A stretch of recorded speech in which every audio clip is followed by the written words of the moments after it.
Let's make a quick and easy black bean soup. I don't know if you guys remember this, but Panera Bread used to have a black bean soup that I would order every single time me and my family went out there to get food. So I would get a black bean soup and then I would get a Caesar salad. Unfortunately, Panera Bread discontinued the black bean soup, so that means I have to make my own recipe for it. It seems like I have a lot of positive memories that surround food, and I really love that. And this particular memory has to do with my mom and my siblings. So I have 3 siblings, 2 older sisters and a younger brother. And my mom would take us to Panera Bread back in the day. And it was just a pleasant experience because we didn't go out to eat a lot. We ate a lot of home cooked meals. So anytime that we ended up in some restaurant, we were super excited. Random fact, Caesar salad is my favorite food. I get made fun of a lot for that because it's strange to some people. But I would get my black bean soup and then I would get Caesar salad, a bag of chips, and the complimentary bread that they give with the entire meal. And we would sit down, talk, have a laugh, and just live our best lives. Now that I'm older, I feel very honored to be able to recreate those type of recipes for myself to keep those memories going and also to share it with you guys. A rule of thumb here is when you're sauteing vegetables, make sure you put in the hardest or the longest vegetables to cook first so that everything else doesn't get soggy and nasty before the harder vegetable gets cooked. In this case, it is our carrots, and onions just always go first in terms of sauteing, in my opinion. Fall is unfortunately coming in quicker than I'd like, so that means it's time for me to stock up my freezer with some soups. I like to do maybe 3 or 4 for the season, put them into some pint containers so that I have them already portioned out when I'm desiring soup. And as the weather cools down, I'm always desiring soup. So I just like to, get it all out of the way so that it's ready and there for me when I want it. What are some of your favorite foods that you like to eat during the fall time? Let me know in the comments so I can see and get a better idea about who's following me or subscribe to me.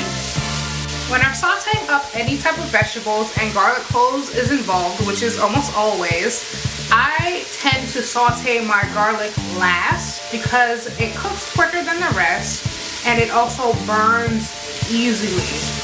And in my opinion, burnt garlic is disgusting, so I always put it last, let it saute for a few seconds to a minute at most, and then move on to the next step. The sauteing process should take about 6 to 8 minutes. It doesn't have to be completely soft because we're going to simmer our beans and broth with it too, so it'll continue cooking in that step. So now I'm going to take my black beans and pour them into the pot. And we're going to season it up with some bay leaves. And then I also have a mixture here that is some onion powder, garlic powder, cumin, salt, pepper, smoked paprika, oregano, and I think that's it. But all the measurements will be in the description below anyway. So we're going to sprinkle that in.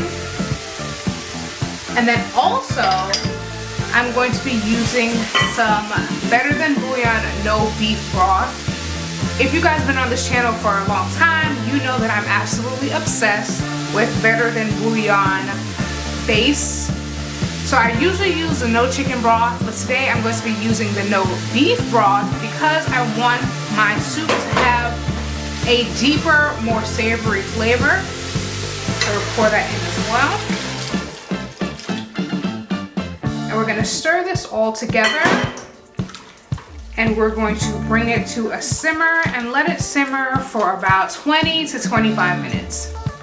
After the 20 to 25 minute mark, your soup is done, so you could turn off your heat and you could either eat it as is, which is like this, nice and chunky, or you could put it in a blender like what I'm about to do and make it a creamy black bean soup. So you just gently and carefully put the entire mixture into this blender.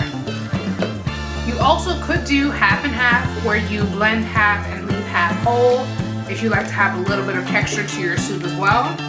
For blending, also make sure that you take out the bay leaves. After blending, let me show you up close what it looks like. I like to pour it right back into the same pot. And I let this cook down in its blended state for another 2 to 3 minutes. And this is when I taste it and do any flavor adjustments if necessary. Here is a quick pro tip for you guys. So if you find that after you blended your black beans, the soup is a little bit too thick because beans are a starchy vegetable, take some more broth. I like to do a half a cup at a time and gradually pour some in, stir it around and see if it'll become the consistency that I want. My consistency is perfect now, so let's move on to my favorite part of these videos, which is the plating. For plating today, we're doing quick and simple. So I have my ladle for the soup, stir it around a few times just to make sure everything isn't dry. Pour it into our bowl. And then I have some fresh cilantro. So I'm just going to take the leaves off of it and put it right in the middle of our soup so we have some nice freshness as well as a pop of color. And there you have it, my black bean soup. I really hope you guys enjoy this recipe. Don't forget to like, comment, and subscribe. Send it to a friend, send it to a family member. And don't forget to come back to see more recipes. See you next time, and remember, healthy does not mean boring.